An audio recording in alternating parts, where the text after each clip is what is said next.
ǹjẹ́ yìí mọ ìtàn tó rọ̀ mọ́ bí olóyè Bọ́lá Hammed Tinubu bó ṣe fi èròǹgbà tiẹ̀ láti di Senate President nílé ìgbìmọ̀ asòfin ìjọba àpapọ̀ tó ga jù, bó ṣe bẹ́ẹ̀rì rẹ̀ tó fi sọ́pọ́ọ̀tì olóyè M.K.O Abiola láti di ààrẹ orílẹ̀-èdè Nàìjíríà lọ́dún 1993. ǹjẹ́ yìí mọ bí olóyè Bọ́lá Hammed Tinubu bó ṣe bẹ̀rẹ̀ òṣèlú gan, àti wípé ṣé ẹ mọ̀tàn, ṣé ẹ gbàgbé ìtàn tó rọ̀ mọ́ bí olóyè Bọ́lá Hammed Tinubu bó ṣe di gómìnà ìpínlẹ̀ Èkó lọ́dún 1999 àtàwọn ìtàn míì tó rọ̀ mọ́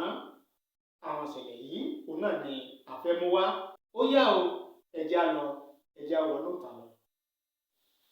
rédíò kan wọ̀lú lórí ẹ̀rọ ayélujára Ọ̀tàsánsán ni ibi tá a ti ń ṣiṣẹ́ ìwádìí lórí ìmọ̀ ìjìnlẹ̀ ohun tó ti kọjá láwùjọ wa àti ká ṣèwádìí lórí gbogbo ohun tó ta kókó ìtàn ìlú kọ̀ọ̀kan ìtàn àṣà kọ̀ọ̀kan lórí Ọ̀tàsánsán láàsì tí máa gbọ́ orí YouTube Facebook lẹ́tì máa rí wa wò bí ìran gbogbo ohun tí bẹ́ẹ̀ pátápátá kò sí àṣàdànù níbẹ̀ ìwọ náà darapọ̀ mọ́ wa kó lè máa gbádùn ẹ̀ Ọ̀tàsánsán ní rédíò ọ̀hún jẹ́ ooo ẹ máa bá wa ká lọ Ọ̀tàsánsán gbogbo ènìyàn ẹ máa gbádùn ṣe Ọ̀tàsánsán. ẹ má gbàgbé o láti subscribe sórí ìkànnì yìí kẹ́ẹ̀dẹ̀ tẹ notification bell ìyẹn aago rán mi létí láti máa gbọ́ wa láti máa wò wá lóòrèkóòrè tá a bá ti mú tuntun wá fún yín. ẹ jẹ́ ká wá wọnú ìtàn yẹn lọ. lẹ́yìn tí aṣíwájú Bọ́lá Hammed Tinubu tí ó padà dé orílẹ̀-èdè Nàìjíríà láti wá máa ṣiṣẹ́, iléeṣẹ́ mobi Nàìjíríà ó ní ó darapọ̀ mọ́ tí ó ti ṣiṣẹ́ nígbà yẹn. ní iléeṣẹ́ mobi Nàìjíríà yìí ó ní Bọ́lá Hammed Tinubu wà tí ó fi darapọ̀ mọ́ òṣèlú.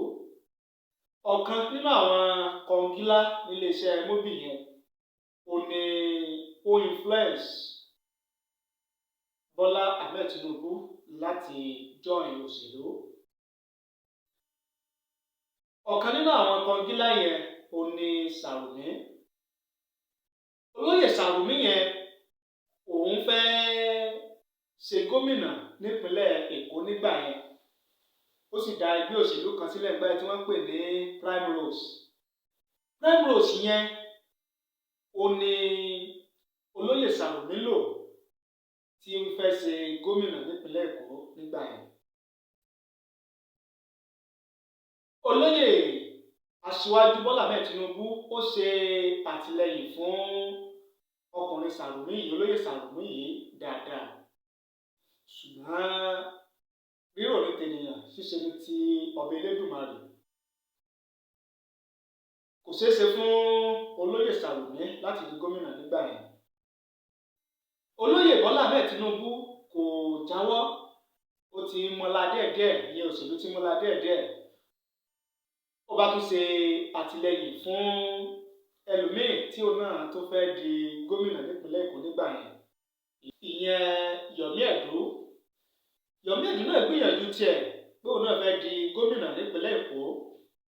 Bọ́lá Hammed Tinubu ó sì ṣàtìlẹ́yìn fún dé orí góńgó, ṣùgbọ́n àtikọ́ wípé Yomi Edo òun náà ní di gómìnà nípínlẹ̀ Èkó. ọjọ́ Bọ́lá Hammed Tinubu ó dẹ̀ ti pẹ́ nínú ẹgbẹ́ yẹn, ó ti ń di omi àti ẹ̀jẹ̀ ara tiẹ̀ náà, kò ṣeé fi ilẹ̀ mọ́. òun náà bá gbé àpótí wípé òun fẹ́ di sẹ́nétọ̀, òun fẹ́ lọ fún sẹ́nétọ̀ ìyẹn Lagos West Senatorial District nígbà yẹn. ọmọ ìgbàpótí ọlọ́dẹ bá ṣe nínú ẹgbẹ́ tó ti gbàpótí nígbà yẹn ní SDP Social Democratic Party, ọlọ́dẹ bá ṣe ọ̀wọ́lé senate ó bá di senator tó ṣojú Lagos West nígbà yẹn. Ilé ìgbìmọ̀ asòfin àpapọ̀ àgbà ní Bola Hammed Tinubu wà tí olóyè Moshood Kasimawo Ọláwálé Abiola M.K.O tí ó fi lóun fẹ́ ṣe ààrẹ orílẹ̀-èdè Nàìjíríà. Ṣùgbọ́n lásìkò yẹn òun náà ni sẹ́nitọ́ Aṣíwájú Bola Hammed Tinubu ó ní chance, ó láǹfààní láti di ààrẹ ilé-ìgbìmọ̀ asòfin ní house nígbà yẹn torí pé ó ní upper hand. Ṣùgbọ́n torí pé olóyè M.K.O Abiola torí pé òun fẹ́ ṣe ààrẹ orílẹ̀ Nàìjíríà nínú ẹgbẹ́ òṣèlú kan náà, ẹgbẹ́ òṣèlú SDP tó gbé Aṣíwájú Bola Hammed Tinubu wọlé gẹ́gẹ́ bí sẹ́nítọ̀, òun náà ni olóyè M.K.O Abiola òun náà ti fẹ́ ṣe ààrẹ. Eléyìí jẹ́ kí Bola Hammed Tinubu kí ó drop ambition tiẹ̀ láti di senate president nílé ìgbìmọ̀ asòfin àpapọ̀ l'Àbújá ti àgbà nígbà yẹn. Ó bá kúkú fẹ́ kan sọpọ́ọ̀tì ambition olóyè M.K.O Abiola láti di ààrẹ. Gẹ́gẹ́ bá a ṣe gbọ́ nínú ìwádìí wa, a gbọ́ pé olóyè Bola Hammed Tinubu ó jẹ́ ọ̀kan lára àwọn tí ó ṣíwájú ìpolongo ìbò fún olóyè M.K.O Abiola nínú ẹgbẹ́ òṣèlú SDP nígbà yẹn, tó jẹ́ pé gbogbo ìgbìyànjú òní olóyè Bola Hammed Tinubu ló sà láti rí i pé olóyè M.K.O Abiola ó wọlé gẹ́gẹ́ bí ààrẹ nínú ẹgbẹ́ òṣèlú SDP nígbà yẹn. Ẹni tí ó bá olóyè M.K.O Abiola takàngbọ̀n òní láti north. Ṣùgbọ́n nígbà tí ètò ìdìbò tó, tí àsìkò ètò ìdìbò tó, èsì ìdìbò ó fi hàn wípé olóyè M.K.O Abiola ló jáwé olúborí láti di ààrẹ orílẹ̀ Nàìjíríà ní ọjọ́ 12 oṣù kẹfà ọdún 1993. Ó tó di pé olórí ológun nígbà yẹn, olórí ìjọba ológun nígbà yẹn, ìyẹn head of state General Ibrahim Babangida, kó tó padà kéde wípé òun wọ́gi lé ètò ìdìbò yẹn. A ti gbọ́ kò gbọ́dọ̀ ṣẹlẹ̀, kò gbọ́dọ̀ rí bẹ́ẹ̀, èyí ti jẹ́ kí ló ṣẹlẹ̀, kí ló lè fà á. Ó ní àwọn ọmọ orílẹ̀ Nàìjíríà, ó ní ariwo tí wọ́n ń pa nígbà yẹn, torí pé gbogbo àwọn ọmọ orílẹ̀ Nàìjíríà, kódà tó fi mọ́ àwọn orílẹ̀-èdè míì káàkiri àgbáyé, ó ní wọ́n gbàgbọ́ wípé ètò ìdìbò June 12 wípé ó lọ bó ṣe tọ́ àti bó ṣe yẹ. Kódà wọ́n jẹ́ ká mọ̀ wípé ètò ìdìbò yẹn ó ní ó ti dára jù nínú ètò ìdìbò orílẹ̀ Nàìjíríà tá a ti ń dì. Lẹ́yìn tí ààrẹ olórí ìjọba ológun nígbà yẹn, ìyẹn head of state General Ibrahim Babangida tó kéde wípé òun wọ́gi lé èsì ìdìbò yẹn, àwọn orílẹ̀ Nàìjíríà wọ́n bá gbarata, wọ́n bá jáde láti fẹ̀hónú hàn wípé àti gbọ́ irúkílẹ̀ léyìí, nígbà àfi kí olóyè M.K.O Abiola ó di ààrẹ orílẹ̀-èdè Nàìjíríà nígbà yẹn. Kì í ṣe ilẹ̀ Yorùbá nìkan láti rí àwọn tó fẹ̀hónú hàn, káàkiri ilẹ̀ Yorùbá wọ́n ti fẹ̀hónú hàn. Kódà a rí àwọn orílẹ̀-èdè míì gan tí wọ́n support wípé wọ́n gbọ́dọ̀ gbé mandate M.K.O Abiola fún un. Nígbà tí wàhálà yìí pọ̀, tí rògbòdìyàn ìfẹ̀hónúhàn ìwọ́de lọ́tùn lósì tí ó pọ̀ jù ó ní olórí ológun nígbà yẹn General Ibrahim Babangida ló bá fi ipò sílẹ̀ kó kúrò lórí àlééfà. Kíkúrò tó kúrò lórí àlééfà pẹ̀lú ìpinnu wípé òun ó ṣe ètò ìdìbò míì, ó bá fi ẹni Sónẹ́kàn ṣe ààrẹ fìdíhẹ́. Ṣùgbọ́n nínú ìṣèjọba ààrẹ fìdíhẹ́ yìí ó ní olórí ológun míì, ìyẹn General Sani Abacha ló ti dìtẹ̀ gbàjọba. Ó já ìjọba gbà lọ́wọ́ ẹni Sónẹ́kàn.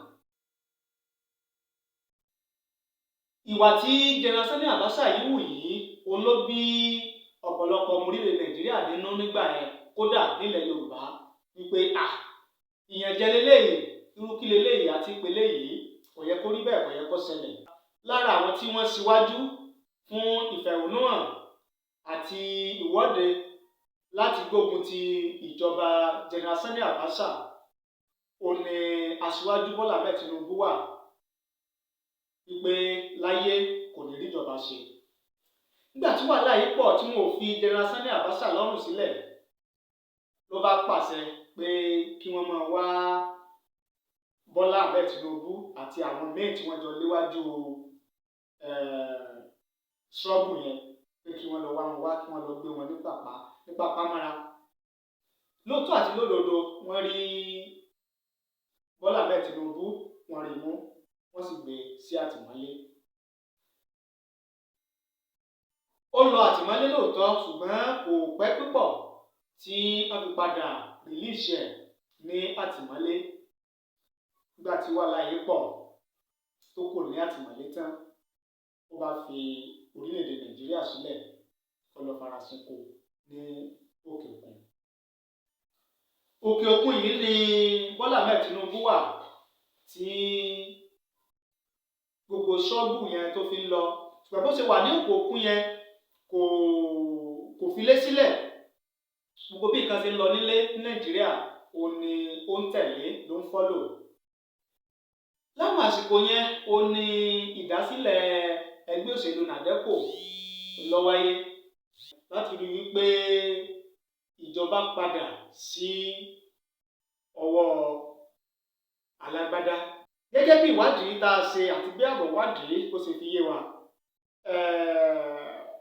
olóyè Bola Hammed Tinubu òun náà jẹ́ ọ̀kan lára àwọn tí wọ́n kó ẹgbẹ́ yẹn jọ nígbà yẹn.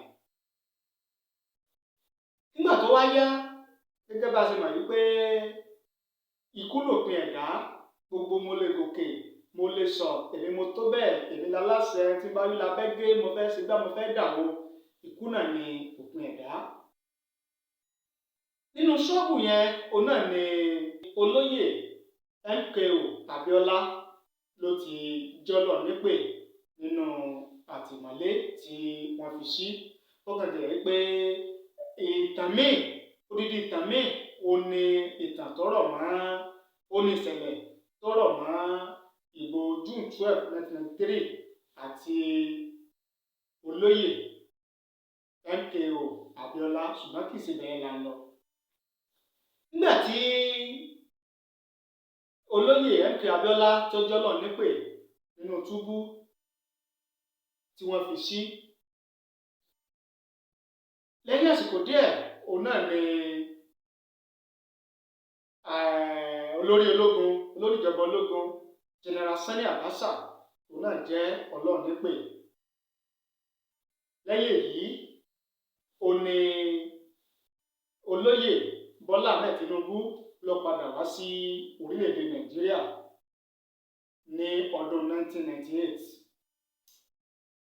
Nígbà tí General Sani Abacha tí ó ti lọ, tó ti dolóògbé, tí M.K.O Abiola tó náà ti dolóògbé,